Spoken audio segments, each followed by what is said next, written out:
जब बिहारी के लिए बिहार बन सकता है, मराठी के लिए महाराष्ट्र हो सकता है, नागा के लिए नागालैंड हो सकता है, तो गोरखा के लिए गोरखालैंड क्यों नहीं हो सकता?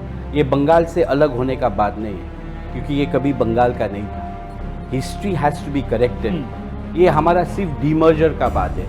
ये इलीगली अनकॉन्स्टिट्यूशनली मर्ज हो गया, एक ऐतिहासिक भूल हो गया।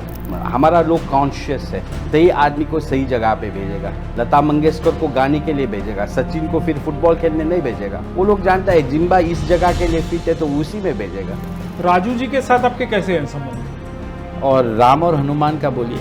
विष्णु प्रसाद शर्मा जी, उनको एक टिप्पणी की थी उनके ऊपर कि लायन कभी गधे के साथ डिबेट नहीं करते। तो उन्होंने कहा था कि आपने खुद को क्या लायन माना है और मुझे मैं इतना ही कहना चाहता हूँ, मैं जिंदगी में झूठ कभी नहीं। दार्जिलिंग अपनी खूबसूरत वादियों के लिए प्रसिद्ध है, साथ ही और एक चीज़ के लिए भी प्रसिद्ध है, वह अपने राजनीतिक आंदोलन के लिए। और इस आंदोलन की जो रूपरेखा है वह भी वहाँ के जो पहाड़ की जो मुख्य राजनीतिक पार्टी थी GNLF, उसके द्वारा तैयार किया गया था, जो कि आज भी लोगों के मस्तिष्क में बैठा हुआ है। और दार्जिलिंग की बात हम आज इसलिए कर रहे हैं क्योंकि आज हमारे साथ लेट्स टॉक के अंदर हमारे एक मेहमान जो कि दार्जिलिंग के विधायक हैं, नीरज जिम्बा जी, वो हमारे साथ बैठे हैं इस कार्यक्रम में हमारे साथ वार्तालाप करने के लिए, हमारे साथ अपने जो अनुभव है उन्हें साझा करने के लिए, और कुछ तीखे सवाल भी हैं हमारे पास उनके लिए जो हम उनसे पूछेंगे। और वह भी अपने विधायक का जो उनका जो टेन्योर है, लगभग अब 4 साल से ज़्यादा हो चुका है, उसके बारे में भी वो कुछ बताएंगे हमें कि उन्होंने क्या क्या उपलब्धियां की जिस वजह से उन्हें जिताया गया था। क्या वाकई में उन्होंने यह सिद्ध किया है कि उन्हें दोबारा इसी विधायक क्षेत्र से जिताया जा सके। तो नमस्कार नीरज जी, आपका स्वागत है। Thank you so much. Thank you so much. पहाड़ पर मौसम कैसा है अभी? मौसम तो अच्छा है, सीजन है। यहाँ कंफर्टेबल है आप? I am very comfortable. अच्छा, आई एम वेरी कंफर्टेबल। हम कोशिश करेंगे आपको जितना ज़्यादा कंफर्टेबल कर सकें। हमेशा आपने सबको कंफर्ट दिया है और पहाड़ के विधायक को भी कंफर्ट देंगे, ऐसा हम आशा रखते हैं। एकदम जरूर, हमारे लिए सभी विधायक एक हैं। Thank you. तो विधायक बनने के बाद अब लगभग, जैसा मैंने अपने इंट्रो में बताया कि 4 साल से ज़्यादा हो चुके हैं, अब दोबारा चयन की प्रक्रिया आरंभ होने का कुछ ही समय, मैं 7 साल से विधायक हूँ। हाँ, इससे आगे बाई इलेक्शन में भी मैं था। हाँ, बाई इलेक्शन में भी आप थे। तो लेकिन मैं इस बार की बात कर रहा हूँ, इस टेन्योर की बात कर रहा हूँ। 4 साल से थोड़ा ज़्यादा हुआ होगा। तो आपने जो वादे किए जो चुनाव के दौरान, वो वादे आज तक कितने पूरे हुए, आपको क्या लगता है? देखिए, वादे राजनीतिक अगर दल में आप खड़े होंगे तो राजनीतिक पार्टी तो कुछ प्रॉमिसेस लेके ही खड़ा होता है। ये ज़्यादा प्रॉमिसेस, हमारा प्रॉमिसेस से वादे से ज़्यादा ये हमारा कमिटमेंट है। Politics is my commitment, our commitment. और हम अग्रसर है, काम हो रहा है। ऐसा नहीं है कि Rome was not built in a day. हमारा नाला का, झोड़ा का सिर्फ डेवलपमेंट का प्लान पे हमने नहीं जीता। मेरा स्लोगन था, हमको माटो आईना बाटो, बाटो आईना माटो। हम माटी के लिए लड़े हैं, अपने अस्तित्व के लिए लड़े हैं, चिनारी के लिए लड़े हैं, गोरखा आइडेंटिटी के लड़े हैं। और ये सब चीज़ जो है ये आसानी से मिलने वाला नहीं है। 100 साल से ज़्यादा हमारा आंदोलन का, स्ट्रगल का हिस्ट्री है। We have a long chequered history. तो अभी दिल्ली में एक जो पॉजिटिव वातावरण, माहौल बन रहा है, हम लोग के कारण एक डायलॉग प्रोसेस इनिशिएट हुआ है। बहुत अंतराल के बाद एक दिल्ली में डायलॉग शुरू होना, ये वो बहुत बड़ा बात है। और डायलॉग में 2 फेजेस ऑफ डायलॉग हो चुका है, अभी इनिशियल स्टेज में है। लेकिन we are expecting, we are hopeful that something concrete, credible, बहुत अच्छा चीज़ आने वाला है। मैं बोल रहा था खीर पक रहा है, पक रहा है। तो हम तो क्या बोलते, किचन में गए हैं वे। तो किचन में जाके हमको एहसास हुआ कि हाँ, खीर ही पक रहा है। तब हमको बहुत रिडिक्यूल किया गया। हमारा एक अपना आदमियों ने हमको इसके लिए रिडिक्यूल किया।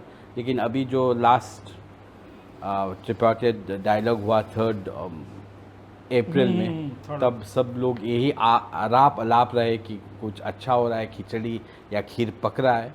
सो दैट शोज़ एक पॉजिटिव सिग्नल है कि कुछ अच्छा दिल्ली में हो रहा है। और ये सबसे बड़ा उपलब्धि है कि हम लोग ने अपना एस्पिरेशन, अपना people's dream, it is not my personal dream, मेरा व्यक्तिगत कुछ नहीं, लेकिन मेरा गोरखाओं का सपना, प्रधानमंत्री जी ने भी कहा था कि गोरखाओं का सपना हमारा सपना, तो इस सपने को पूरा करने के लिए, इस सपने को हकीकत में परिणत करने के लिए हम अग्रसर हैं। राजू बिष्ट जी को साथ लेके, हमारा अलायंस को साथ लेके हम अग्रसर हैं और काम हो रहा है। तो that is also a part of the achievement. अभी हम नहीं बोल सकते कि कुछ फ्रूटफुल हुआ है, कुछ अचीव हुआ है, लेकिन वी आर अंडर प्रोसेस, और अच्छा चीज़ आने के लिए समय लगता है। ये सिर्फ डेवलपमेंट प्लान पे नहीं है कि रोड बनाओ, रास्ता ठीक करो, ये हमारा मुद्दा अलग है, आइडेंटिटी का मुद्दा है। चलिए हम इस पे बात करेंगे आपसे। उससे पूर्व मैं जानना चाहूँगा, आपके हिसाब से तो इसका मतलब माना जाए कि आपके हिसाब से दार्जिलिंग की जनता आपके कार्य से खुश है। अगले चुनाव के लिए आप अपने आप को तैयार मानते हैं? 100%।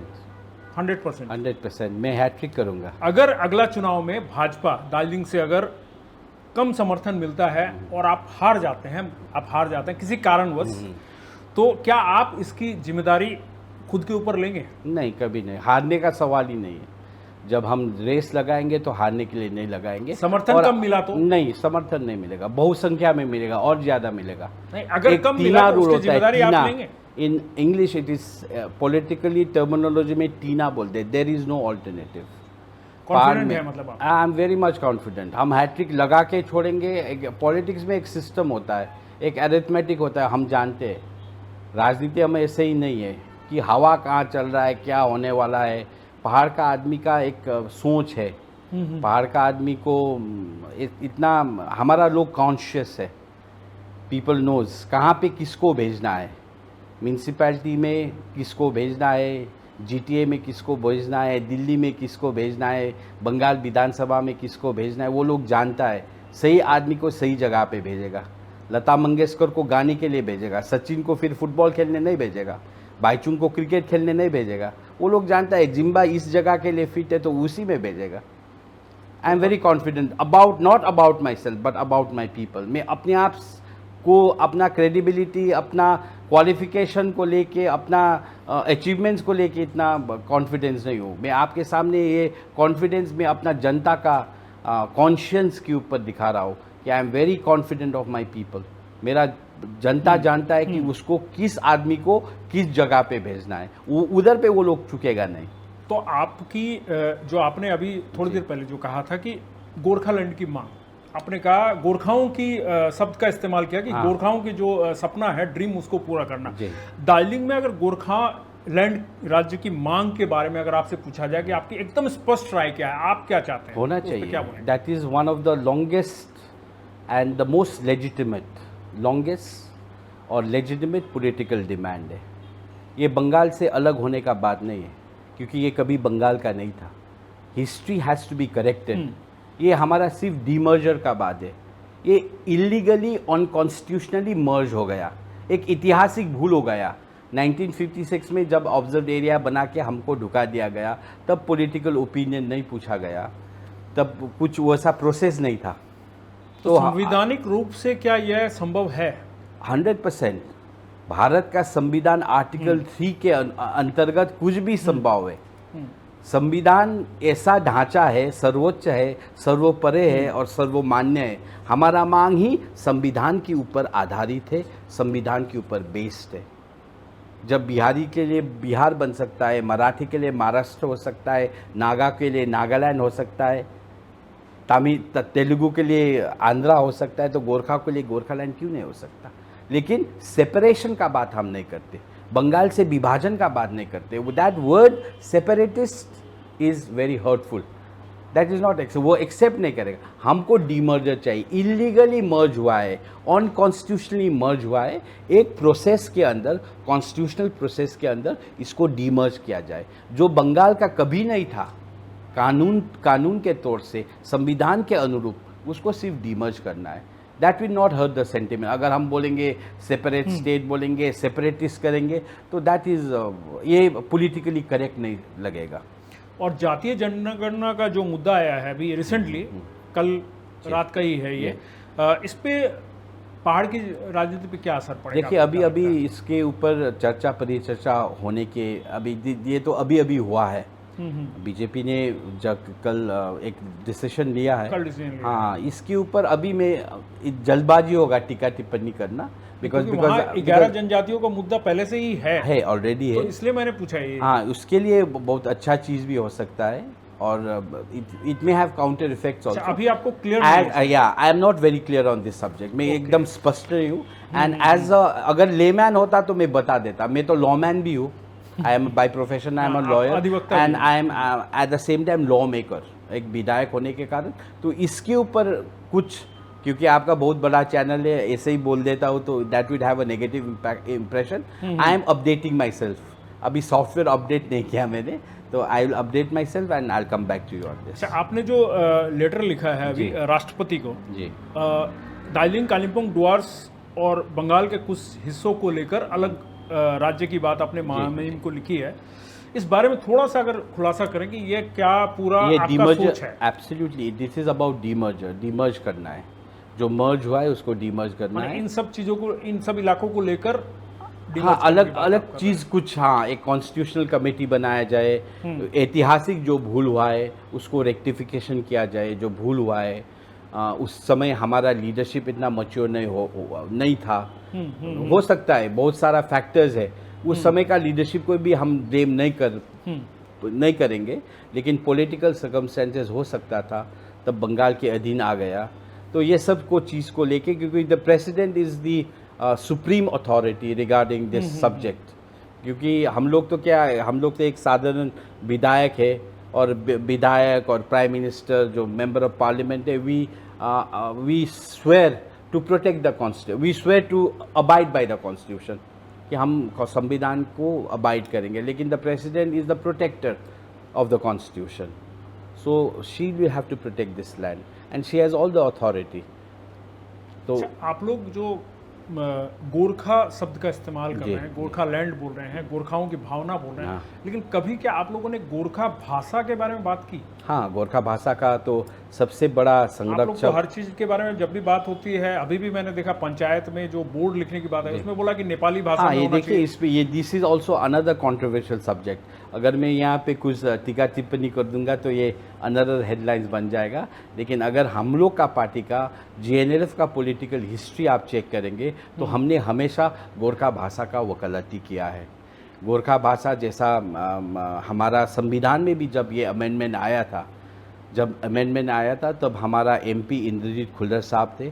तो इंद्रजीत खुल्लर साहब ने वहाँ पे वकालती किया गया था कि हमारा ये नेपाली भाषा को आप मान्यता देते समय कई जगहों पे, जैसे दार्जिलिंग गोरखा हिल काउंसिल, यहाँ पे इसको गोरखा भाषा बोल के मान्यता दिया जाए। तो there is a noting on the even the bill, जो बिल बना है, जो एक्ट है, उसमें भी लिखा गया है। अभी भी आप अगर कॉन्स्टिट्यूशन को चेक करेंगे, आर्टिकल अंडर 8 शेड्यूल, उसमें लिखा गया है कि कई जगहों पे, जैसे दार्जिलिंग गोरखा हिल काउंसिल में, इसका ऑफिशियल लैंग्वेज इसको गोरखा भाषा बोल के बताया जाए। इसका एक अलग सा पॉलिटिकल इम्प्लीकेशन है, क्योंकि लिंग्विस्टिक बेसिस पे भी आप राज्य बना है, लिंग्विस्टिक बेसिस पे भी राज्य बना है। तो सुभाष सिंह जी का एक फोरसाइट था। मैं वही कहने की कोशिश कर रहा हूँ, क्योंकि नेपाली भाषा की अगर बात करें तो नेपाल में भी नेपाली बोली जाती है। हाँ, एकदम। तो फिर आप जो गोरखाओं के हित की बात कर रहे हैं, गोरखाओं के सपने की बात कर रहे हैं, तो वहां पर भाषा तो गोरखा है नहीं, आप उसको आप गोरखा के तौर पे चिन्हित नहीं कर पा रहे भाषा को। एग्जैक्टली। तो भाषाई तौर पर भी आप लोग क्या कोई आंदोलन करने वाले हैं? नहीं, अभी ये भाषा के ऊपर तो आंदोलन हो चुका है, इसमें डबल आंदोलन का दरकार नहीं अच्छा, है। नहीं है, जरूरत नहीं। सिर्फ इसमें इम्प्लीकेशन कब गोरखा बोलने से और we become very close to the Indian nation. अभी आसाम में मुख्यमंत्री साहब का भी है, अगर जितना भी संस्था वहाँ जाते हैं, अगर गोरखा लिखा है तो इंस्टेंटली अप्रूव हो जाता है। और गोरखा बोलने से मोर इंडियनाइज्ड देन व्हेन वी से नेपाली। अगर नेपाली होगा तो थोड़ा हमको एलिनेट किया जाएगा, ये समझते हैं ना आप। इसको पूरी चर्चा में हम नहीं ला पाएंगे, because this will have another repercussion. लेकिन Gorkha is the apt thing to identify us. Gorkha भाषा बोलो। एक सवाल आया था मेरे पास, जिसमें एक पहाड़ के व्यक्ति ने ही पूछा था, उनका नाम नहीं बताऊंगा। उन्होंने कहा था कि अगर 5 साल बाद जनता कहे कि आप भी बाकी नेताओं जैसे निकले तो क्या आप राजनीति छोड़ देंगे? इसका बाकी मतलब है नेताओं अगर- से कैसे? हाँ, मतलब आपने कोई काम नहीं किया, आपके जो कार्य हैं, जो आपने कहा था, आप नेता बनने के बाद में, आप विधायक बनने के बाद में आपने कुछ भी नहीं किया आपके तौर पे, लोगों ने आपको नकार दिया, मतलब आप हार गए अगर, तो आप क्या राजनीति छोड़ देंगे? कभी नहीं। पॉलिटिक्स मेरा प्रोफेशन नहीं है, पॉलिटिक्स इज माई कमिटमेंट। राजनीति में तो हार जीत होता है, वाजपेयी जी भी हारे थे। अच्छा। हाँ, न हार में न जीत में, किंचित नहीं भयभीत में। हाँ, जीवन के मोड़ पे ये भी मिला वो भी मिला, ऐसे होता है। तो राजनीति छोड़ने का, अगर मेरा प्रोफेशन रहता तो मैं छोड़ देता, लेकिन मेरा सरोकार आप मन से कुर्सी करते हैं पे इसको? नहीं है। मन से करते हैं इसको? हाँ, एकदम दिल से। और ये मैं अपने लिए नहीं करता, मेरे लिए तो प्रोफेशन ही काफ़ी था। I was good as a lawyer और मैं बहुत अच्छा भी कर पाता, लेकिन मेरा कमिटमेंट था, तो इसलिए मैं राजनीति में, और छोड़ने का सवाल ही नहीं है। हारेंगे फिर भी करेंगे, क्योंकि मेरा एमएलए बनना ड्रीम नहीं है। मेरा जाति को जिताना, मेरा मुद्दाओं को आगे बढ़ाना। सुभाष गी सिंह का जो विजन था, अंतिम सांसों तक उन्होंने अपना जाति के लिए चिंता किया। जब गंगाराम अस्पताल में थे और अंतिम सांसों वो गिन रहे थे, तब भी उनका चिंता पहाड़ के ऊपर था कि पहाड़ कब मुस्कुराएगा, पहाड़ का जनता को क्या कब न्याय मिलेगा। तो उनका डेथ बेड में जब वो मरने के अवस्था में थे, मरणशील अवस्था में थे, तभी भी वो पहाड़ के लिए बहुत चिंतित थे। तो उसी सपने को पूरा करने के लिए I have committed my self to politics. तो हार और जीत मेरे को कुछ मायने नहीं रखता। राजू जी के साथ आपके कैसे हैं संबंध? और राम और हनुमान का बोलिए, राम हनुमान का बोलिए। और बाकी जो विधायक हैं उनके साथ? सबके आपके- साथ अच्छा है, सबके साथ अच्छा है। हम हनुमान हैं, सबके साथ अच्छा है। दुष्ट का भी मैं अच्छा करता हूँ, भला आदमी का भी भला करता हूँ। ऐसा नहीं है। मैं विधायक की बात इसलिए पूछ रहा हूँ क्योंकि ये सभी को विदित है कि आपके ही कर्षों के जो विधायक हैं, जी विष्णु प्रसाद शर्मा जी, जी, उनके साथ शायद आपके संबंध थोड़े से ना, कहीं ना, ना कहीं ना। खटास दैट वाले इज अ हैं। मीडिया कंस्ट्रक्ट, मीडिया नहीं, कंस्ट्रक्ट। उन्होंने खुद मेरे इसी कार्यक्रम के अंदर में इसी चेयर पे बैठ के उन्होंने कहा था जी। कि कभी आपने उनको एक टिप्पणी की थी उनके ऊपर कि लायन कभी गधे के साथ डिबेट नहीं करता है। मैंने कभी तो उन्होंने जिंदगी- कहा था कि आपने खुद को क्या लायन माना है और मुझे गधा मैं माना मैं है। इतना ही कहना चाहता हूँ, मैं जिंदगी में झूठ कभी नहीं बोलता। आई नेवर लाई। तो आपने ये टिप्पणी नहीं की थी? नहीं, मैं सच को सच कहता हूँ, मैं सच को सच कहता हूँ। अच्छा, मतलब आप कहना चाहते हैं जो आपने कहा वो सच था?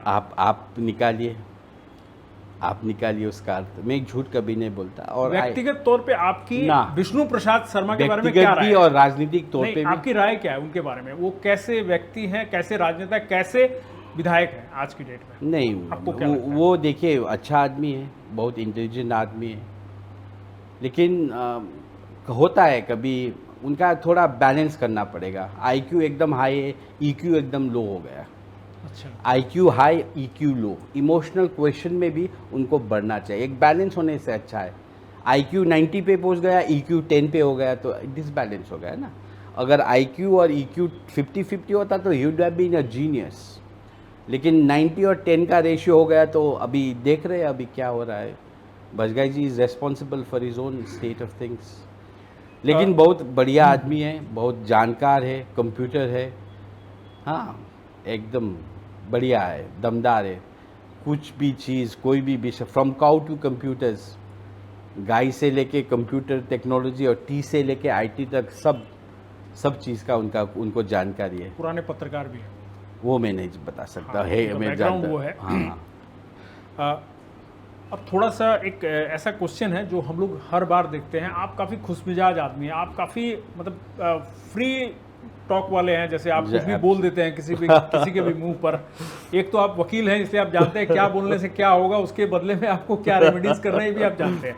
बहुत बार आपकी जो माने आपकी जो हरकतें हैं, या मैं कहूँ आपकी जीवन शैली, मैं हरकतें नहीं कहूँगा, जीवन शैली, वो शैली आपकी चर्चा में रहती है। जैसे राजू बिष्ट को टिकट मिला तो आप नाचने लगे, आपका डांस मस्त था, मैंने देखा आप गजब का डांस अभी करते कर दूं क्या एक और? आप कर सकते हैं। आपका डांस आज भी हमारे आंखों में है। आपने जो नेपाली गाने पे जो डांस किया था, बहुत जबरदस्त डांस था, और वो सुर्खियां बटोरी आपने कि मुझे लगता है राजू जी से ज्यादा उस समय आपको हाँ, लोग हाँ, राजू जी गुस्सा करने लगे। राजू जी Famous हो गए थे आप। राजू जी मेरे को फोन किया और बोला क्यों ऐसा डांस किया।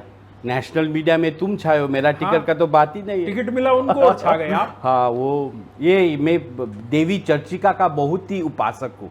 एक देवी है। आप लोग को भी मीडिया में जो लोग हैं उनको भी उनका उपासक बनना चाहिए, चर्चिका। और आप कोई भी मीडिया शो कर रहे हो, कुछ भी कर रहे हो, तो चर्चिका का नाम दीजिए, चर्चिका चर्चिका चर्चिका, आप चर्चित हो जाओगे। और राजनीति एक विधा है, इसमें चर्चित होना जरूरी है। एक मरा हुआ आदमी कुछ नहीं करता है, चर्चा में रहना जरूरी है। टुडे मेरे को लगता है किसी ने मेरे को कॉम्प्लीमेंट दिया, बहुत बड़ा मंत्री है सिक्किम राज्य में, बहुत बड़ा एक मिनिस्टर है, कैबिनेट मिनिस्टर। उन्होंने कहा कि नीरज जिम्बा एक सेलिब्रिटी एमएलए है, सेलिब्रिटी एमएलए होना, celebrity. I enjoy the status celebrity. कहीं भी जाओ हमसे सब लोग आते हैं, फ़ोटो खिंचवाते हैं, तो ये काम करता है। इन्फ्लुएंसर होना, अभी इन्फ्लुएंसर का क्या ज़माना है। हाँ, ये मोटिवेटर होना, और ये हरकतों से ही होते हैं।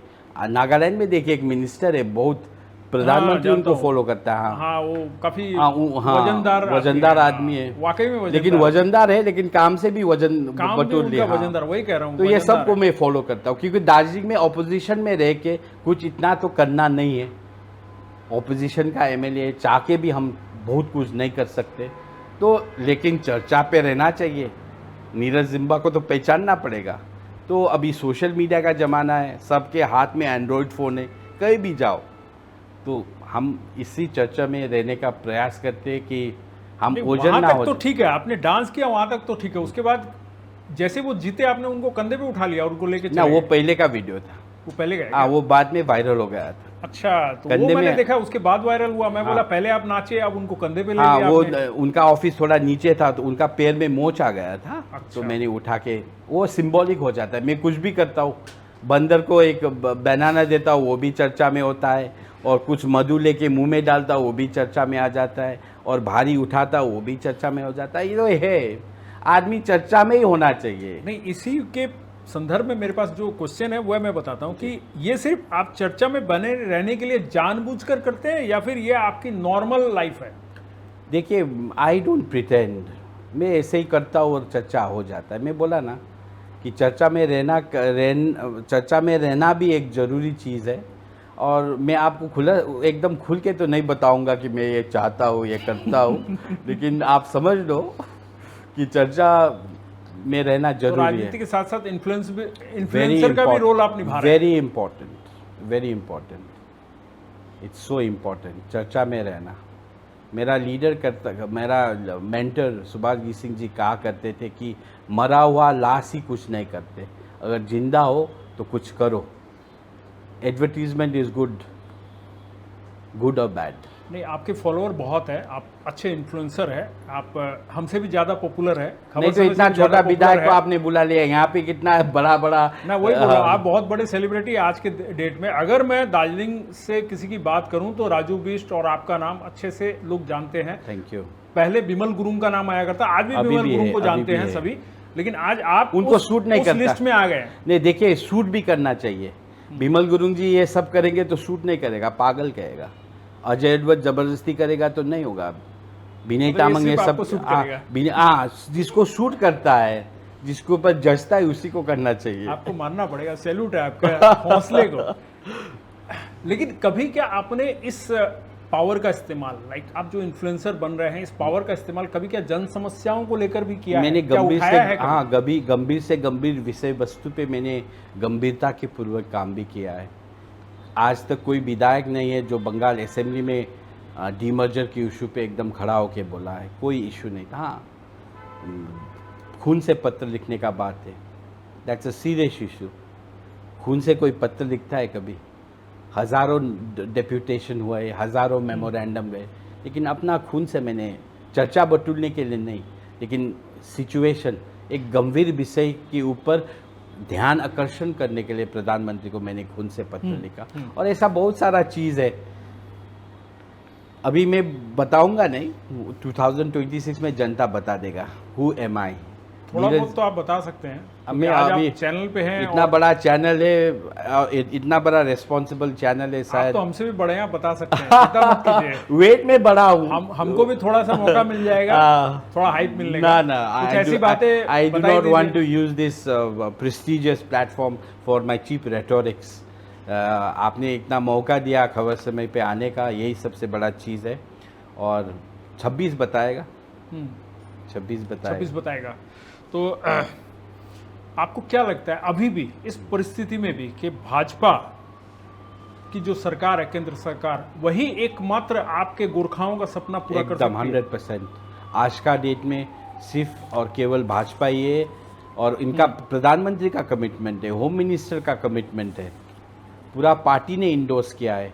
Bharatiya Janata party is the only party जिसने अपना पॉलिटिकल मैनिफेस्टो में, उनको संकल्प पत्र कहते हैं, उसमें कैटेगरिकली एंड स्पेसिफिकली उन्होंने कहा है कि गोरखा की इशू पर 2 इशू, परमानेंट पॉलिटिकल सोल्यूशन और granting of scheduled tribe status 11 communities को, जात गोष्ठी को मान्यता देने में गंभीर है। और ये फर्स्ट इतना प्रधानमंत्री हमने देखे, जवाहरलाल नेहरू जी से लेके मनमोहन सिंह तक, ऐसा 2 प्रधानमंत्री थे, आज वो दिवंगत हो गए, उनका नाम लेना नहीं चाहता। बहुत पॉपुलर प्रधानमंत्री थे जिन्होंने हमको विदेशी कहा, लेकिन फर्स्ट ऐसा ये देश में ये प्रधानमंत्री है जिन्होंने कहा कि गोरखा का सपना मेरा सपना। और he is very sensitive regional aspiration के ऊपर। ये वो करेंगे, हमको ये एकदम हम आशावादी है। और होम मिनिस्टर भी ऐसा चट्टान की तरह हम गोरखाओं को साथ देंगे। और बारंबार अब नागा को न्याय मिला, मीज़ो को न्याय मिला, लद्दाखी को न्याय मिला, सबको न्याय, बोडो को न्याय मिला। डिमांड सबसे ज्यादा पुरानी कौन सी? हमारा गोरखा। हमारा है।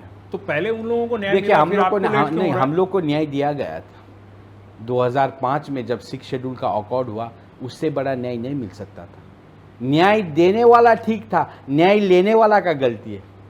हम लोग चुके हैं, न्याय देने वाला ने दिया था, दिल्ली ने दिया था, कलकत्ता ने भी न्याय दिया था, लेने वाला आदमी बेवकूफ़ हो गए क्योंकि हमको मिसगाइड किया गया, मिसलीड किया गया।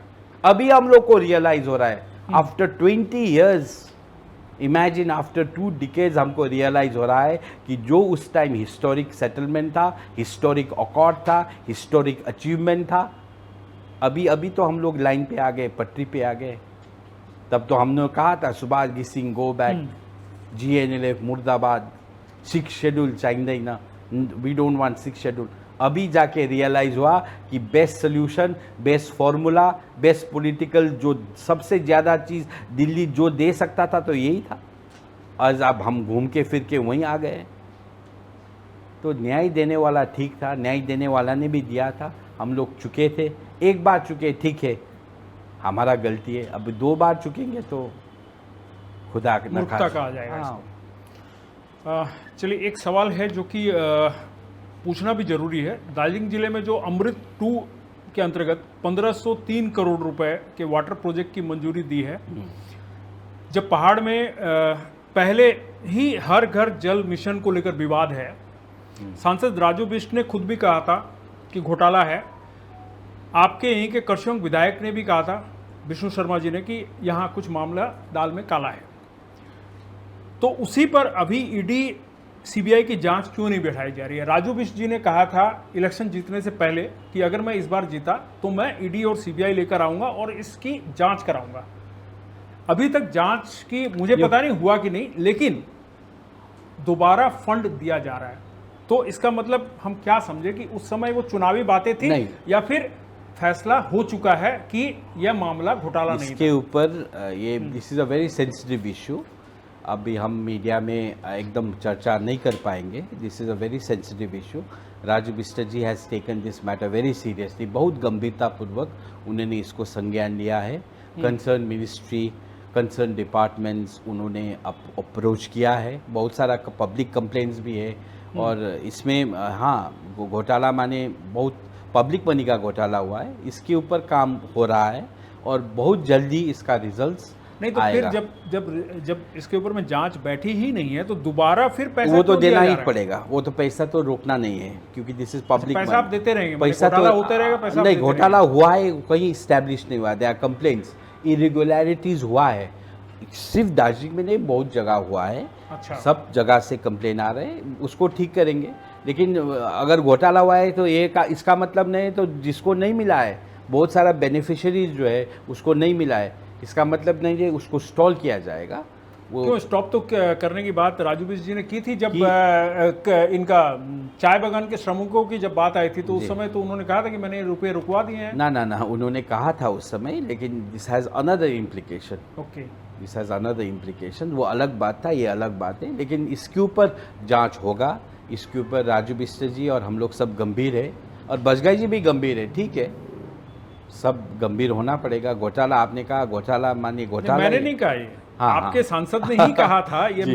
मेरा कहना नहीं है, आपके सांसद ने, आपके विधायक ने, उन्होंने ही आई कहा एम था। नॉट माई सांसद advocate on record, neither I am Bajgai ji advocate on record, दोनों आए थे, दोनों ने जो कहा अपने हिसाब से, अपना रिस्पॉन्सिबिलिटी के हिसाब से कहा है, इसके ऊपर मैं ज़्यादा फोकस नहीं हूँ, I am not really focused on this issues. नहीं, बिकॉज मैं आपसे इसलिए बोल रहा हूँ, आप रिस्पॉन्सिबल हैं क्योंकि मैं आप हूँ। दार्जिलिंग के विधायक हैं, एकदम आप एकदम responsibility आई हैव से बीन मॉनिटरिंग, किनारा नहीं कर आई हैव सकते। Been monitoring this, several complaints have come to me, several parties have, विधायक होने के कारण कंप्लेंट्स जो आता हाँ। है लोकल लेवल से भी आता है, कोई एडमिनिस्ट्रेटिव लेवल से भी आता है, तो I have communicated this to my MP, MP has assured me to take up this matter with the concerned ministries and the officials. धन्यवाद। हाँ। तो एक आखिरी सवाल है मेरा, उसके बाद हमारे कुछ प्रतिनिधि हैं वो आपसे सवाल करेंगे।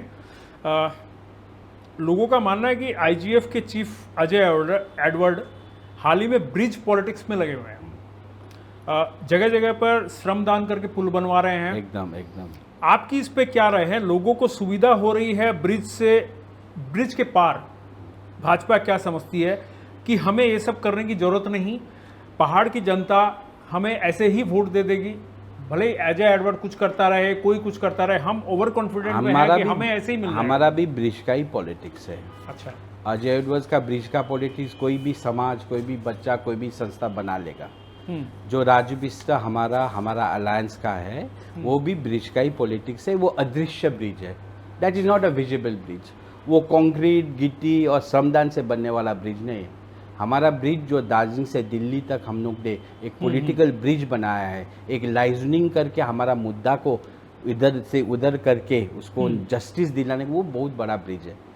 दार्जिलिंग से दिल्ली तक ब्रिज बनाना, एक कनेक्शन करवाना, हमारा मुद्दा फतेह करना, ये जो अदृश्य ब्रिज है जो हनुमान जी ने बनाया था ना, लंका से ये कहाँ से, इंडिया से लेके श्रीलंका तक, वैसा ब्रिज है। मतलब आप परमानेंट सॉल्यूशन की बात हाँ, कर रहे वी हैं आर जिसको seeking for a permanent solution. भविष्य और के अजय जी जो सुरक्षा। कर रहा है ठीक है, अजय जी जो कर रहा है वो गलत नहीं है, कोई श्रमदान दे के कर रहा है तो वेरी गुड, अच्छा है।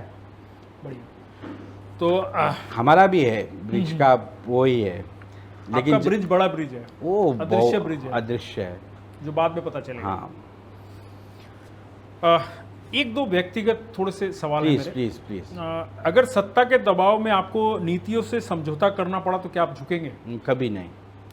क्या आप कभी भविष्य में, शॉर्ट में ही दे सकते हैं आप, क्या आप भविष्य में सत्ताधारी पार्टी के साथ गठबंधन करने की संभावना से इनकार करते हैं? नहीं।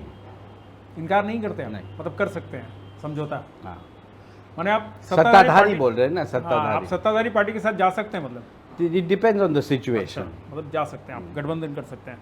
आपकी जीत व्यक्तिगत करिश्मा थी या जनता का गुस्सा था?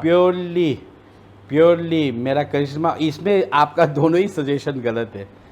सिर्फ मेरा मेरा सवाल करिश्मा नहीं और जनता को गुस्सा नहीं है, ये एक मेरा डेडिकेशन था, मेरा लॉयल्टी फॉर माय पार्टी, और इसमें बहुत सारा एंगल है। ये दो जो आपने ऑप्शन दिया है उसमें ये कहीं मिसफिट होता है। ठीक है, चलिए वो मेरी बात है, आप खारिज हाँ, कर सकते राइट, हैं। लास्ट है, क्या आप मानते हैं कि दार्जिलिंग को सच्चा नेतृत्व देने के लिए आपको सिर्फ सरकार से लड़ना ही नहीं, आपकी पार्टी के भीतर भी ईमानदारी से लड़ाई करनी पड़ेगी? इसको आप कितना हद तक सही मानते हैं कि कई आपको सा- लड़ना पड़ेगा?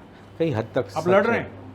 लड़ना पड़ता है हर एक पार्टी के जगह। अंदरूनी भी लड़ाई लड़ते हैं आप? हाँ, सब जगह लड़ाई है। अपना आदमी को कन्विंस करना भी मुश्किल है। पॉलिटिक्स में फर्स्ट ऑफ ऑल अपना आदमी को कन्विंस करना मुश्किल है, खुश रखना मुश्किल है। धन्यवाद। अब हमारे जो प्रतिनिधि हैं वो आपसे कुछ सवाल करेंगे। नमस्कार नीरज जी, मैं प्रमोद मिश्रा और मेरे दो सवाल है। पहला सवाल यह है कि सिक्किम के मुख्यमंत्री PS तामांग को आप अपना गुरु, भगवान और मार्गदर्शक मानते हैं, ऐसा क्या कारण है? आपने इसको लेकर फेसबुक पे पोस्ट भी किया था। हाँ, मैं हमेशा करता हूँ। क्या कारण इसके पीछे? बहुत सारे कारण हैं। भारत में सबसे आज प्रतिष्ठित, सिर्फ मैं ही नहीं, सबको मानना चाहिए। वो सिर्फ सिक्किम के नेता नहीं, आज पूरा देश का नेता है।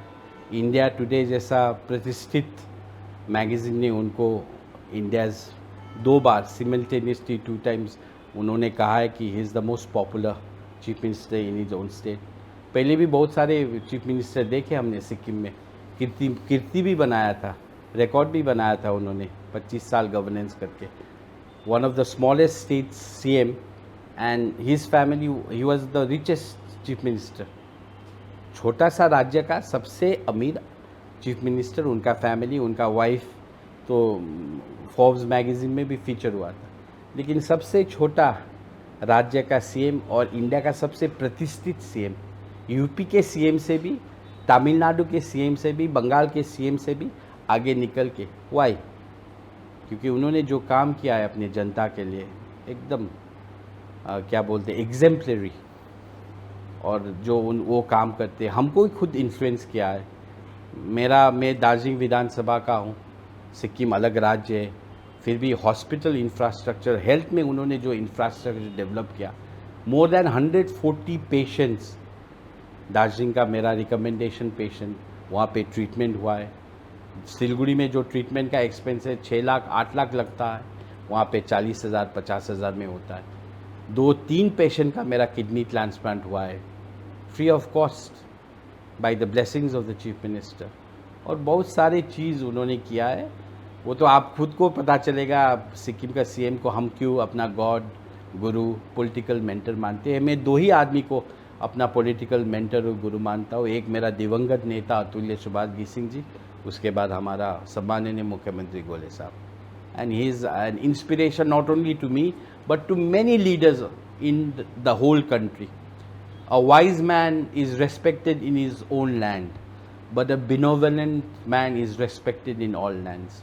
कहीं भी जाए हमारा CM साहब, कैलकाटा जाइए, गुजरात जाइए, मध्य प्रदेश जाए, मैंगलोर जाइए, उनका फ़ैन फॉलोइंग देखिए, उनका क्रेज़ देखिए, because he has touched human life, his humility, his sincerity, his dedication. I wanna be, एक अंग्रेजी में शब्द है वांना बी, उन जैसा बनना। और क्यों एग्जाम्पल ले, मोदी योगी जी का क्यों एग्जाम्पल ले, हेमंत जी का क्यों एग्जाम्पल ले, MK स्टैलिन का क्यों एग्जाम्पल ले, एकनाथ शिंदे जी का क्यों एग्जाम्पल? अपना पड़ोस में ही है, अपना आंगन में अपना भाई है, अपना लीडर है, उनका अनुकरण किया जाए तो बाहर जाने का क्या ज़रूरत है? जिसने मेरे को ऊपर बहुत इन्फ्लुएंस किया, बहुत सारे लोगों को इन्फ्लुएंस किया, उनका एक्टिविटीज़ जो है apart from politics, he has never involve himself into politics. Darjeeling का पॉलिटिक्स, सिलगुड़ी का पॉलिटिक्स कभी इंटरफेयर नहीं किया। कलर देख के उन्होंने एक मानवता के हिसाब से उन्होंने बहुत सेवा किया है डिस्पाइट पॉलिटिकल लाइंस। तो इसलिए हम उनको सल्यूट करते हैं, उनका आदर्श मानते हैं, उन जैसा बनना चाहते हैं। शायद न बन पाए लेकिन कोशिश जारी है। चलिए, मेरा दूसरा सवाल एस्पिरेशन ऑफ गोरखालैंड, अलग राज्य का जो मुद्दा है, सुभाष गिसिंग के समय से लेकर अब तक चला आ रहा है यहाँ पर। लेकिन अभी तक ये मुद्दा, मतलब अलग गोरखालैंड का जो मुद्दा है वो पूरा नहीं हो पाया है। अभी आपने डीमर्जर के लिए दार्जिलिंग, कालिम्पोंग और डुआस के कुछ हिस्सों को डीमर्जर के लिए भारत के राष्ट्रपति को भी पत्र लिखा है। क्या लगता है आपको कि आने वाले समय में कब तक ये मांग पूरा होगा? क्योंकि भाजपा की जो अभी वर्तमान में केंद्र सरकार, उसने 2 पूरे टर्म किए हैं 5 साल के, और ये तीसरा टर्म चालू हो चुका है। तो कब तक ये मामला ऐसे ही लटका रहेगा, या आने वाले दिनों में ये सिर्फ वो 6 शेड्यूल या GTA की तरह ही बनकर रह जाएगा? देखिए, एस्पिरेशन का बात है, पॉलिटिकल एस्पिरेशन है, गोरखालैंड लेजिटिमेट डिमांड है, कॉन्स्टिट्यूशनल डिमांड है, इसका रिकॉग्निशन भी है। इसलिए वार्ता हो रहा है। अगर कॉन्स्टिट्यूशनल डिमांड रहता नहीं तो वार्ता भी नहीं होता। हाँ, गलतियाँ हुआ है, त्रुटियाँ हुआ है, अभी भूल हुआ है, इतिहास में बहुत सारा भूल हुआ था, उसको हमने रेक्टिफाई करके यहाँ तक आए हैं। अभी माहौल बना है। Gorkhaland not for the interest of the Gorkhas, और बंगाल का डिसइंटरेस्ट के लिए नहीं। बंगाल का डिसइंटरेस्ट और गोरखा का इंटरेस्ट देख के नहीं, लेकिन बेस्ट ऑफ नेशनल इंटरेस्ट में, राष्ट्र का हित में, जियोपॉलिटिक्स को देख के गोरखालैंड बनना जरूरी है। गोरखालैंड गोरखाओं के लिए नहीं, बंगाल का डिसइंटरेस्ट के लिए नहीं, देश के लिए बहुत ज़रूरी है। It should be created in the best of national interest. आज जियोपॉलिटिक्स में क्या हो रहा है, बांग्लादेश में देखिए, चाइना का इनरोड्स कहाँ तक आ गया, भूटान का पॉलिटिक्स अपहीबल हो जाएगा, नेपाल ऑलरेडी डिस्टर्ब्ड है। क्या what are the operatives, the agents of the status quo and the vested. ये जियोपॉलिटिक्स तो देखिए, ये चिकन नेक रीजन जो है वो बहुत सेंसिटिव हो गया है, और इधर में इंटरनेशनल स्पाइंग नेटवर्क बहुत एक्टिव है। ये सब को देख के गोरखालैंड नेशनल इंटरेस्ट में बनना चाहिए, और केंद्र को ये जगह को सुरक्षित करना चाहिए। बनना चाहिए, ये तो मांग सुभाष सिंह के समय से चली आ रही है, लेकिन हाँ, हमारा मांग है, आपको लेकिन क्या अभी लगता है दिल्ली कि मांगेगा। अभी दिल्ली का जरूरत है, गोरखाओं का जरूरत नहीं है। अभी ये ऐसा मुद्दा होगा, समय काल परिस्थिति। राजनीति में सबसे इम्पोर्टेंट है समय काल परिस्थिति। समय आने से भी कुछ आप रोक नहीं सकते।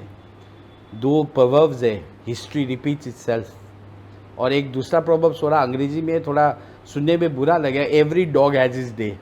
हमारा डे भी आएगा और हिस्ट्री भी रिपीट करेगा। जो गलती हुआ है वो भी सुधरेगा, और गोरखालैंड आज का डेट में गोरखाओं से ज़्यादा देश को चाहिए। नेशनल इंटरेस्ट, नेशनल सिक्योरिटी के लिए गोरखालैंड चाहिए, और यही बात मैंने सेकेंड ट्राइपार्टाइट मीटिंग में थर्ड को बोला था। एक हाथ में मैंने संविधान लिया था, एक हाथ में मेरा नेशनल फ्लैग था।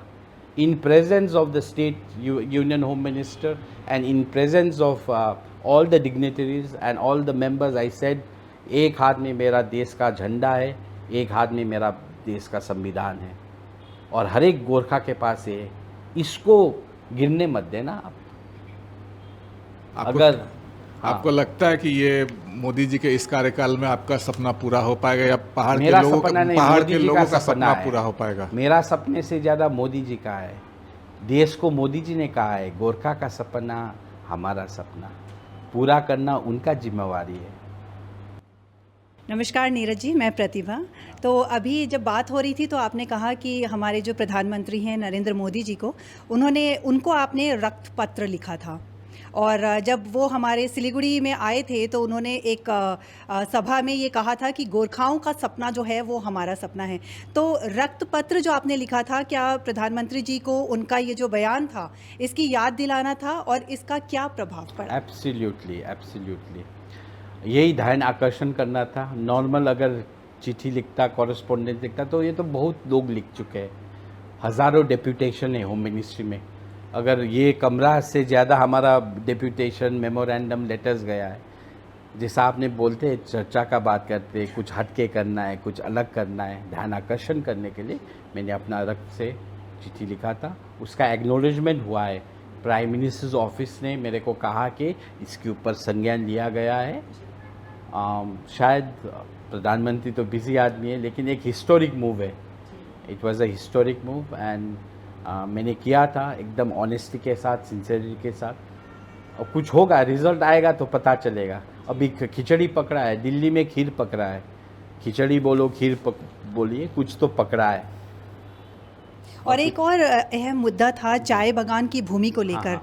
जो कि राज्य सरकार की तरफ से कहा गया था कि 30% जो चाय बागान की भूमि है वो पर्यटन या फिर कमर्शियल यूज़ के लिए यूज़ की जाएगी। उसको लेकर भी आपने राज्यपाल जी को पत्र लिखा था। जी, मैं राज्यपाल से मिलने गया था, जी। पत्र भी लिखा। जी। राज्यपाल का बहुत ही पॉजिटिव कॉरेस्पॉन्डेंस आए, उसके ऊपर काम हो रहा है। ये सब सेकेंडरी इश्यूज़ है। अगर हमारा मूल मुद्दा अगर फतेह हो गया, पॉलिटिकल सोल्यूशन हो गया, तो we will have nothing to do with the state government. अगर 6 शेड्यूल भी अगर हो जाता तो हमारे पास इतना अथॉरिटी और राइट्स होता कि हम लोग इसके ऊपर लेजिस्लेट कर पाते, तब हमारा एक ऐतिहासिक भूल हो गया था। क्योंकि 6 शेड्यूल में भी हमारा legislative powers, government of India का 3 विंग्स है जिसमें लेजिस्लेटिव पावर्स है, एक लोकसभा है, पार्लियामेंट है, एक विधानसभा है, और 6 शेड्यूल काउंसिल्स में हमको लेजिस्लेटिव पावर्स मिलता था। लेकिन हमने गलती कर दिया 2005 में 6 शेड्यूल को विरोध करके। तो ये सब समाधान होगा। These are all secondary issue. जब तक हम बंगाल के अधीन में रहेंगे, जब तक हम बंगाल का कॉलोनी बन के रहेंगे, बंगाल का प्रशासन हम स्वीकार करेंगे, दासत्व स्वीकार करेंगे फॉर आवर पेटी पॉलिटिकल गेन्स, तब तक ये अतिक्रमण, हस्तक्षेप होता रहेगा।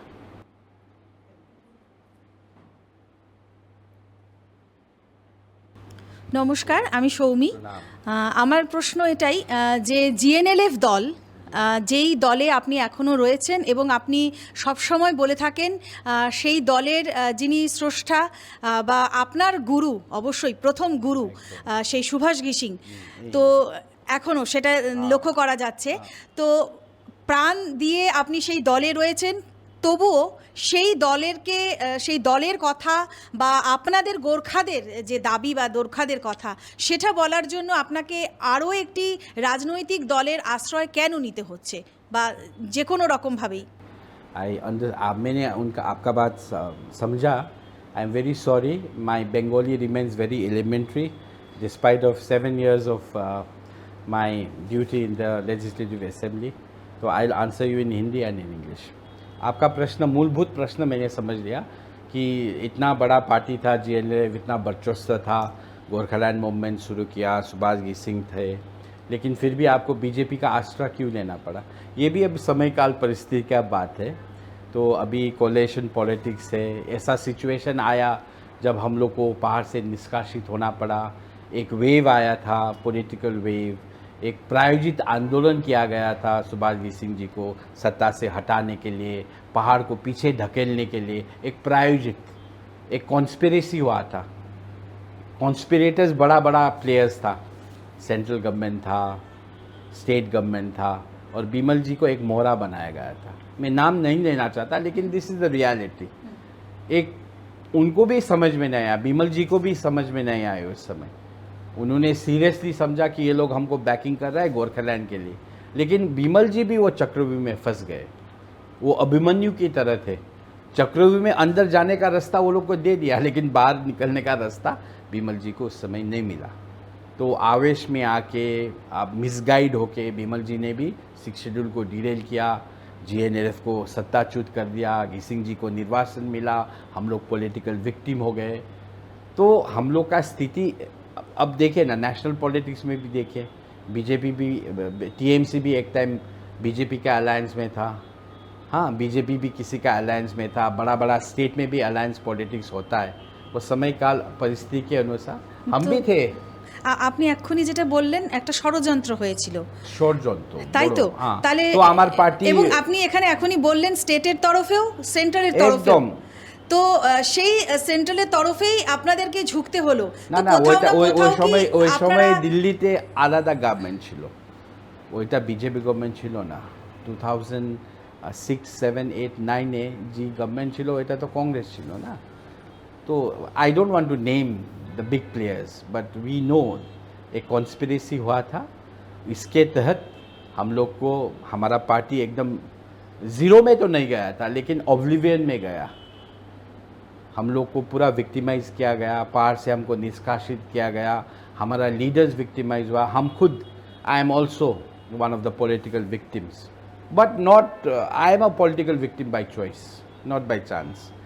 मैंने चूज़ किया, I decided to support mister Ghising, I decided to remain with my principle. अपना सिद्धांत को मैंने नहीं छोड़ा। তো আপনার যদি কখনো গোর্খাল্যান্ডের দাবি সম্পূর্ণ হয়ে যায়, এবং যেই দাবি শুরু করেছিলেন সুভাষ ঘিসিংয়ের হাত ধরে, এবং আপনিও সেখানের একজন মূল সদস্য বা একজন সৈনিক বলা যায়, তবে কি যদি আপনারা পেয়ে যান, তবে কি এই যে যার দ্বারস্থ আজ হলেন, সেখান থেকে সরে এসে আবার অন্য ভূমিকায় অবতীর্ণ হতে পারবেন, বা ভাবনা আছে এরকম কিছু? अगर आपको मिल जाता है, आपका सपना पूरा हो जाता है, तो क्या वापस आप संबंध विच्छेद में जाएंगे बीजेपी के साथ? ना, बीजेपी के आप देखिए, नहीं, बीजेपी ही कर पाएगा ना। बीजेपी ही कर पाएगा। हम इतना नमक हराम भी और नमक हलाल भी नहीं है कि बीजेपी को उस समय डिसडेन कर दिया जाए। बीजेपी के मार्फत ही होगा, बीजेपी हमको न्याय दिलाएगा और उस टाइम तो हम लोग रहेंगे नहीं। सत्ता हमारे लिए इम्पोर्टेंट नहीं है, कौन चीफ मिनिस्टर बनेगा, कौन क्या बनेगा, वो हमारा वो विजन और हमारा ड्रीम भी नहीं है। हमारा न्याय होना चाहिए, माटी का न्याय होना चाहिए, जाति का न्याय होना चाहिए, बस ये इम्पोर्टेंट है। वो बाद में वो तो बहुत लंबा हम सोच रहे हैं, इतना दूर भी नहीं जाएंगे, लेकिन संभव है तो आज के डेट में BJP is for the smaller states, BJP ही कर पाएगा। आज कांग्रेस का कहाँ बात करेंगे, कांग्रेस तो बहुत दूर दूर तक हमको दिखाई नहीं दे रहा है। हाँ, और रीजनल पार्टी का तो बात ही नहीं है, दो ही तो है, एक कांग्रेस है और एक बीजेपी है। कांग्रेस का राहुल जी का अभी उनका जन्म कुंडली तो बन चुका है, प्रधानमंत्री बनना उनका लिखा ही नहीं है, तो क्या होगा, वो तो मुश्किल है। अभी जो है उसी को हम लेके चलेंगे और उनका ही कमिटमेंट है, उनका ही वचन है। ধন্যবাদ थैंक यू, আপনাকে। Thank you. नमस्कार सर, मेरा नाम वर्षा है और मैं खबर समय की जी एंकर हूँ। जी सर, जैसे कि आप लॉयर हैं एंड पॉलिटिशियन भी है एंड आपकी जो वीडियोस होती है वो काफ़ी ज़्यादा लोगों को एंटरटेन करती है हाँ। और सभी के चेहरे पे खुशी भी आ जाती जी, है। तो ये सब चीज़ों को लेकर आप अपने फैमिली मेम्बर में किस तरीके से टाइम देते हैं, उनके साथ क्या टाइम स्पेंड करते हैं इतनी सारी चीज़ें होने के बाद? Friends and politics is up to road. हाँ, जब मैं घर में घुसता हूँ तो रोड तक ही मेरा पॉलिटिक्स है, रील्स है। घर के अंदर तो मैं रियल हूँ, I am not a real man, I am a real man. लेकिन मैंने कभी अपना फैमिली और मेरा वाइफ है, मेरा एक बच्ची है, तो मैं I never bring them to political limelight. मैं ये नहीं करता, because I don't want to hamper them, क्योंकि पॉलिटिक्स में बहुत सारा दुश्मन होते हैं। तो बेटी का रील शेयर करूँगा, बीवी का रील शेयर करूँगा, तो ये अच्छा भी नहीं लगता है। तो I have kept them aloof from that, but I also entertain at home. मैं मोर एंटरटेनर हूँ, I am more engaging, I am a more entertainer. कभी किसी दिन समय हो तो आप आइए और मेरा पर्सनल लाइफ की भी कवर कीजिए। ऐसा प्रोग्राम शुरू करिए, a day with certain MLA, वो ऐसा बोल के होता है, तो उस समय आपको मैं विस्तृत जानकारी दूंगा। घर में तो आई एम मोर एंटरटेनर, घर में मैं पूरा एंटरटेनर हूँ, इसलिए आई एम हैप्पी आउटसाइड। जो घर में दुखी है बाहर खुशी नहीं हो सकता है। हाँ, घर में इतना टेंशन होगा, सबसे बड़ा होम मिनिस्टर तो बीवी है, घर का बीवी है। हाँ thank you. I may not be have been able to answer you convincingly, वो तो दिखा के ही होगा। Next. Hello sir, I'm Riyanshi and working here in Khabar Samay for last 4 years I think, right? Okay, so my question will be like, मेरा question थोड़ा सा अटपटा हो सकता है आपके लिए। सर, हाल ही में गणेश राय ने आपको जोकर जो ये टर्म है ये कहा था और कहीं ना कहीं आपने उसके जवाब में उनको सिक्किम के राजनीति के कॉमेडियन जो है वो टर्म यूज़ किया था।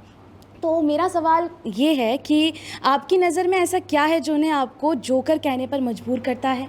एंड उन्होंने मेरे को कहा है। जी जी जी, हाँ, उन्होंने उनको आपको कॉमेडियन कहा, कहा। बिल्कुल।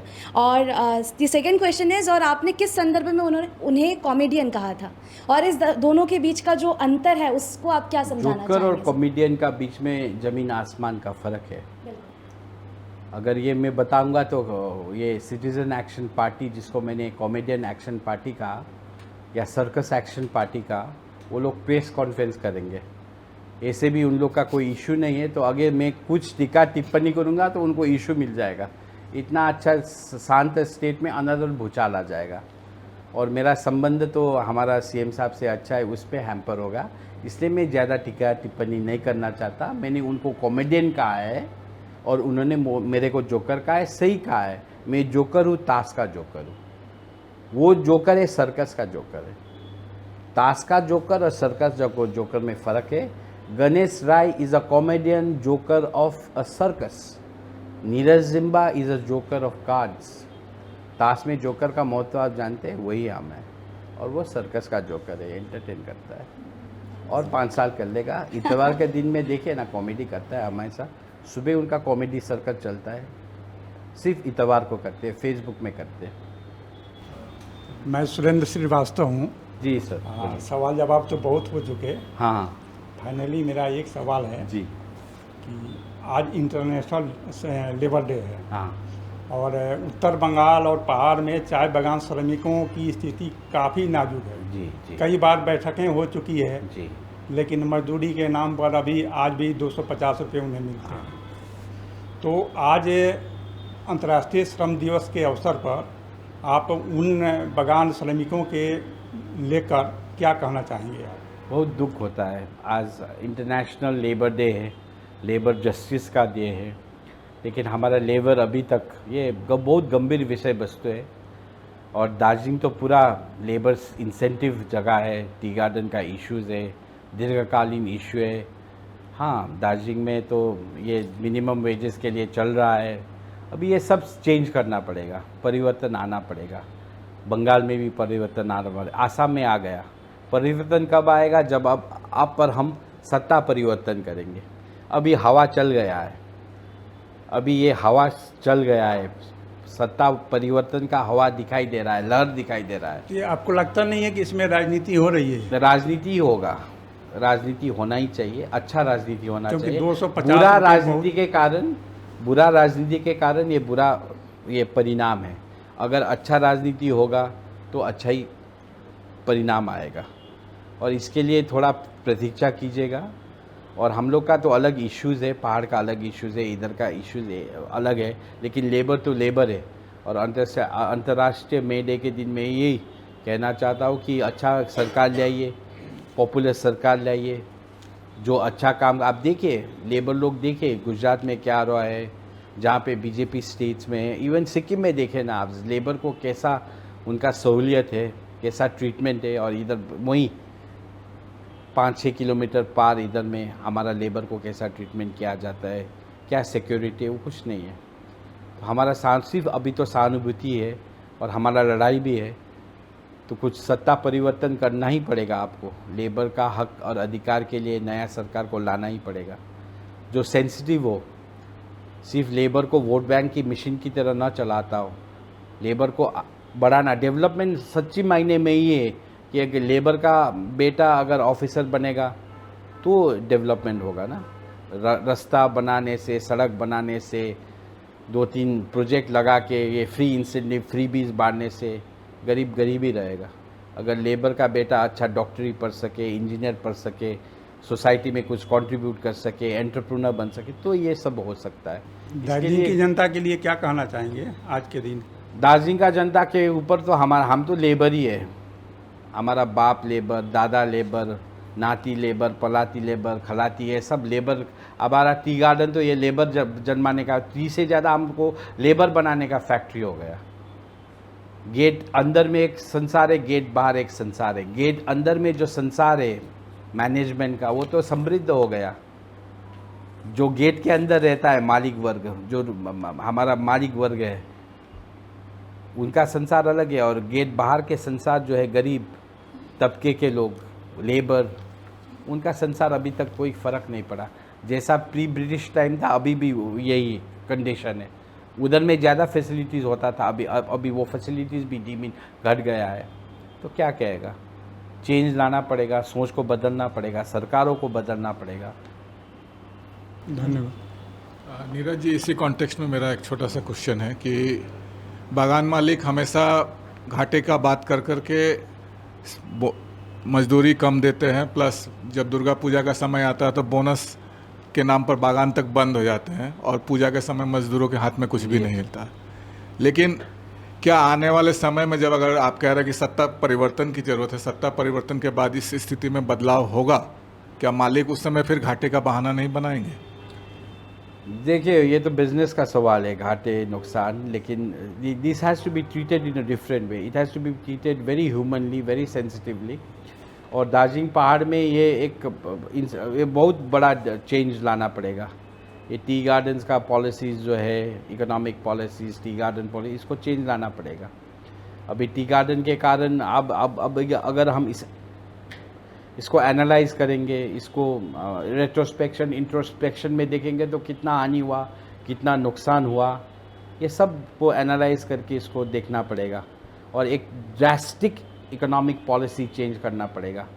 टी गार्डन ही रखना पड़ेगा, इसको क्या करना पड़ेगा, ये सब चीज़ है, इसके लिए अच्छा व्यवस्था होना चाहिए, हमारा हाथ में होना चाहिए। लेजिस्लेटिव पावर्स हमारा हाथ में, कानून बनाने का क्षमता, पॉलिसीज़ बनाने का, ये सब हमारा अगर हाथ में है। इधर में तो कलकत्ता का हाथ जिम्मा दे रखा है।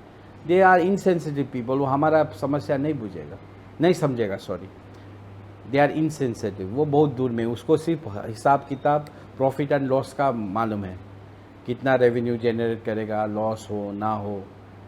तो ये हम लोग अगर खुद हैंडल करेंगे, खुद इसके ऊपर पॉलिसी बना सकेंगे, इम्प्लीमेंट कर सकेंगे, तो हमारा पॉलिसी चेंज होगा। That would be in the interest of the labour, that would be in the interest of the people, people centric होगा, ना कि बिजनेस इकोनॉमिक सेंट्रिक।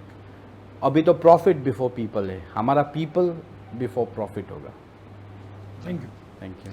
तो आपके साथ जो बातचीत हुई, मुझे लगता है कि लोगों को काफ़ी पसंद आएगी, क्योंकि आप जो जवाब देते हैं मुझे लगता है कि वो काफ़ी बेबाक है और आप छुपाते कम हैं। मेरा हिंदी बहुत कमज़ोर है। आपका हिंदी कमज़ोर मुझे तो नहीं लगा किसी भी मेरा एंगल से। कमज़ोर है। बहुत बढ़िया था अगर आपका हिंदी। अगर अगर मैं आई वुड हैव, मैं डिग्री ऑफ एक्सप्रेशन जो बोलते, बहुत चीज़ मैं कहना चाहता था, अगर मैं अपना लैंग्वेज में या अंग्रेज़ी में बोल पाता तो it would have been more effective. कितना ऐसा जवाब था जो बहन लोग ने पूछा, सर ने पूछा, I would have answer that better in English, the degree of expression. लेकिन हिंदी में मेरे को टटोलते बटोलते मेरा आधा वो आ गया। I will definitely promise you to do two things. एक, हम बांग्ला इम्प्रूव करेंगे। I wanted to make a maiden speech in Bengali in 2006। मैंने प्रॉमिस भी किया है स्पीकर साहब को, जब हम आएंगे अगले बार तो I will speak in Bengali, I will make a maiden speech in Bengali. আমি অল্প অল্প জানি, একটু জানি, that is all I know. लेकिन I will have to tutor my self.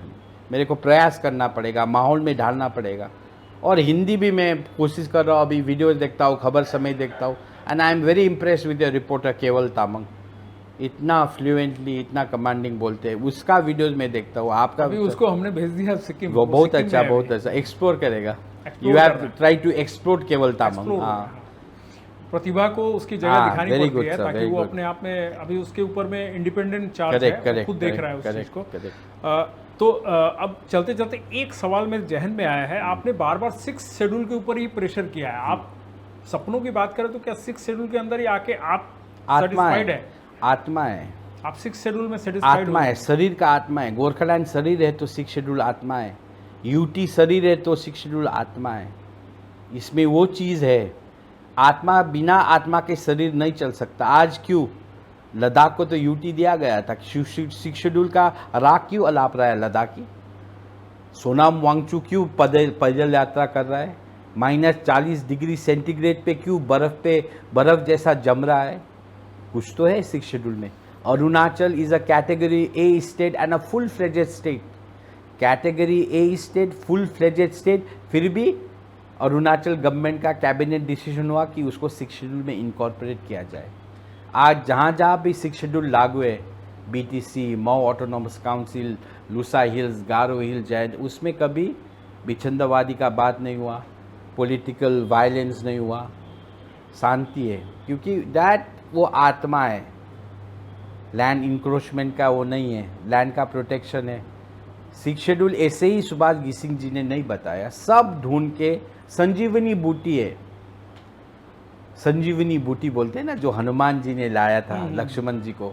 Gorkha तो मरेंसिल अवस्था में, ममता दीदी या किसी ने बांध लगा दिया, नाग बांध दे दिया, अभी गया है कोमा पे। अभी जगाना तो पहले पड़ेगा, पहले जगाने के लिए वो 6 शेड्यूल का ओखती उसको खिलाना पड़ेगा। दार्जिलिंग की अभी चिकित्सा व्यवस्था कैसी है? यही दिल्ली में बात हो रहा है, सबसे बड़ा अस्पताल MHA, पॉलिटिकल अस्पताल, न्यायिक अस्पताल सुप्रीम कोर्ट ऑफ इंडिया। चिकित्सालय का अगर बात करेंगे तो all India institute of medical science. Political अस्पताल का बात करेंगे तो मिनिस्ट्री ऑफ होम अफेयर्स। वहाँ पे हमारा बात चल रहा है, दार्जिलिंग को, पहाड़ को कैसे स्टेबल किया जाए। अभी डायलिसिस का स्थिति है, डायलिसिस का अभी तो ममता जी ने अभी वो वेंटिलेटर पे रखा है, वेंटिलेटर। और जीटीए की ventilator, GTA is in ventilator. Ventilator में किसी दिन ममता जी उठा लेगा तो चला जाएगा, जीटीए नहीं रहेगा। तो उसको प्रोटेक्शन करने के लिए हम लोग दिल्ली में बात कर रहे हैं एडवांस ट्रीटमेंट के लिए। दार्जिलिंग को पहले खड़ा करना पड़ेगा। पॉलिटिकल ट्रीटमेंट की बात कर रहे हैं। पॉलिटिकल ट्रीटमेंट दिल्ली में बात हो रहा है और पॉलिटिकल ट्रीटमेंट का डायग्नाइज भी हो गया है, डायगोनाइज हो गया है। दार्जिलिंग पहाड़ का समस्या डायगोनाइज हो गया है और इसका उपचार के ऊपर बात हो रहा है और सब हम लोग सहमत थे कि यही ट्रीटमेंट ठीक है और उस ट्रीटमेंट के ऊपर अब अखोती देगा, अखोती मेडिसिन देगा। मेडिसिन तो थोड़ा कड़वा होता है ना, तो अब कौन लेगा वो मेडिसिन? मेडिसिन तो थोड़ा कड़वा होगा, कौन लेगा? भाग जाएगा। सागर मंथन हुआ था। किसी जांच व्यवस्था की बात कर रहे हैं आप लोग, जैसे ईडी, सीबीआई, ये सब के ये अलग बात है, वो फिर अलग उसी तरह की ना, वो तो ट्रीटमेंट की प्रेशर बात कर रहे हैं। नापना, ब्लड टेस्ट करना है। ईडी सीबीआई वो अलग बात है, कोर ट्रीटमेंट का हम बात कर रहे हैं। ईडी सीबीआई तो रूटीन वर्क है, जहाँ पे करप्शन है वो तो होना ही चाहिए। That's a routine work of the government. ED जांच, सीबीआई जांच कहीं भी हो, वो तो रूटीन वर्क है। अभी इसको पॉलिटिकल टूल की तरह यूज़ ना किया जाए, ये मेरा चाहना है। लेकिन पहाड़ का जो डायगोनाइज हुआ है उसका ट्रीटमेंट हम दिल्ली में बात कर चुके हैं। मिनिस्ट्री ऑफ होम अफेयर्स ने एक सुझाव दिया है, हमारा सब रिपोर्ट देख के इसका अच्छा ही ट्रीटमेंट होगा। पहले उसको खड़ा करना पड़ेगा। बहुत अच्छी बातें हुई आपके साथ। अब मैं इन बातों को अलग रखता हूं और सबसे बढ़िया बात मुझे एक लगी कि आप बहुत फिट हैं। अभी इतना सब कुछ करने के बावजूद भी आप क्या खाते क्या हैं? मैं 128 किलो था ज़्यादा खा के। अभी क्या खाते हैं? पहले मैं सिर्फ नाश्ता करता था, अभी आस्था करने लगा। कर दूं क्या यहाँ पे भी? जहाँ बैठा मैं अभी आस्था करता हूँ। आपका जो जीवन शैली है और आपको जो हम लोग देखते रहते हैं, आज मेरा ऐसे कई बार आपसे मिलना हुआ है, लेकिन आज पहली बार इतना समय आमने सामने बैठ के हम लोगों ने बातचीत की है। ये मेरे लिए भी सौभाग्य है कि आपके बारे में जो सुना था, मुझे लगता है उससे कहीं ज़्यादा आप परिपक्व हैं। आप बहुत बड़े माने आपका जो विचार है, विचारधारा है, आपका जो ब्रेन है, वह मुझे लगता है पूरा एकदम सख्त तौर पे राजनीति के लिए बना हुआ है। ये आज समझ में आ रहा है मुझे। और शुभकामनाएं हैं कि दार्जिलिंग को अगर आप मिले हैं तो आपके रूप में अगर समाज सेवा भी आप करते हैं तो मुझे लगता है कि कहीं ना कहीं दार्जिलिंग का भला ही होगा। और हमारी शुभकामनाएं हमेशा आपके साथ रहेगी। बाकी तो जनता के ऊपर है कि वो आपको चुने या न चुने, आपका कार्य कैसा हुआ है, आपने जो बोला है वो सही है या नहीं, ये जनता तय करेगी, हम तय नहीं करते। लेकिन अग्रिम शुभकामनाएं हैं। अगर आगे इलेक्शन में आप खड़े होते हैं तो हमारी तरफ से शुभकामनाएं हैं कैंडिडेट के लिए। अब जीते हैं या न जीते वो आपके ऊपर है। तो आज इतना समय देने के लिए आपको पुनः धन्यवाद। और हमारे और भी जो कार्यक्रम है उसमें भी कभी अगर आपको आमंत्रण देता हूं, जरूर आने का कोशिश कीजिएगा, क्योंकि इस बार एक लंबे अंतराल के बाद आए हैं हमारे पास। आप लगभग 1 साल के बाद आए हैं। तो दर्शकों, आप हमारे इस कार्यक्रम को देखिए और आपको समझ में आएगा कि नीरज जिम्बा जी ने कितनी खुलकर बात की या छिपाई कुछ बातें, या गोरखालैंड के मुद्दे पर क्या बातें की, दार्जिलिंग की जो समस्याएं हैं उनको लेकर किस तरह से बात की। तो आने वाले समय में क्या दार्जिलिंग की समस्या का समाधान होगा, इस बात का भी रहस्य इस पूरे वीडियो में छिपा है। तो आप जिन लोगों ने इस वीडियो को मिस किया है वो पूरा वीडियो देखिएगा, जहां नीरज जी ने हर एक बात पर स्पष्ट तौर पे कहा है। इन्होंने कहा कि मेरी हिंदी स्पष्ट नहीं है, लेकिन इनका जो भावना थी इन्होंने खुलकर उसको स्पष्ट तौर पर कहने की कोशिश की है। तो आप हमारे हर कार्यक्रम को यूं ही प्रेम देते रहिए और देखते रहिए हर समय खबर समय। धन्यवाद।